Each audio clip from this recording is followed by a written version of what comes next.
മനുഷ്യ അവകാശങ്ങളുടെ നാടെന്നറിയപ്പെടുന്ന അമേരിക്കയിൽ നിന്നും വേദനിപ്പിക്കുന്ന ഒരു വാർത്തയാണ് പുറത്തുവരുന്നത്. പ്രീ സ്കൂൾ പഠനം കഴിഞ്ഞ് വീട്ടിലെത്തിയ ലിയാം കൊനെജോ റാമോസ് എന്ന 5 വയസ്സുകാരനെ അനധികൃത കുടിയേറ്റം ആരോപിച്ച് അധികൃതർ കസ്റ്റഡിയിലെടുത്തു. മിനസോട്ടയിൽ വെച്ച് പിതാവിനൊപ്പമാണ് കുട്ടിയെയും എമിഗ്രേഷൻ ആൻഡ് കസ്റ്റംസ് എൻഫോഴ്സ്മെന്റ് അഥവാ ICE ഉദ്യോഗസ്ഥർ പിടികൂടിയത്.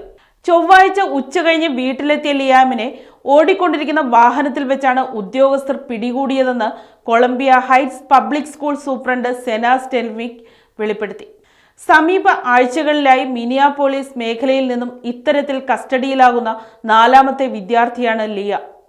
അനധികൃതമായി രാജ്യത്ത് കഴിയുന്ന കുട്ടിയുടെ പിതാവ് അഡ്രിയാൻ അലക്സാണ്ട്രെയാണ് തങ്ങൾ ലക്ഷ്യമിട്ടതെന്നാണ് ആഭ്യന്തര സുരക്ഷാ വകുപ്പിന്റെ വിശദീകരണം. എന്നാൽ പിതാവിനെ പിടികൂടുമ്പോൾ കുട്ടിയെ ഏറ്റെടുക്കാൻ മറ്റ് മുതിർന്നവർ അവിടെ ഉണ്ടായിരുന്നിട്ടും അതിന് അനുവദിക്കാതെ ഉദ്യോഗസ്ഥർ കുട്ടിയെയും കൊണ്ട് പോവുകയായിരുന്നുവെന്ന് സ്കൂൾ അധികൃതർ ആരോപിക്കുന്നു. മിനസോട്ടയിൽ കഴിഞ്ഞ 6 ആഴ്ചയ്ക്കിടെ മാത്രം 3000-ഓളം പേരെയാണ് കുടിയേറ്റ നിയമലംഘനം ആരോപിച്ച് അറസ്റ്റ് ചെയ്തത്.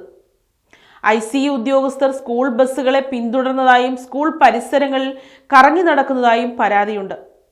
ഭയം മൂലം കുട്ടികളെ സ്കൂളിലേക്ക് അയക്കാൻ രക്ഷിതാക്കൾ മടിക്കുന്നതോടെ പലയിടത്തും ഹാജർ നില ഗണ്യമായി കുറഞ്ഞു. നിലവിൽ ലിയാമിനെയും പിതാവിനെയും ടെക്സസിലെ ഡില്ലിയിലുള്ള ഇമിഗ്രേഷൻ ലോക്കപ്പിലേക്ക് മാറ്റിയിരിക്കുകയാണ്. കടുത്ത രോഗാവസ്ഥയും പോഷകാഹാരക്കുറവും നേരിടുന്ന കുട്ടികളാണ് അവിടെ ഉള്ളതെന്ന് സാമൂഹ്യ പ്രവർത്തകർ മുന്നറിയിപ്പ് നൽകുന്നു. News desk Kottarakkara media.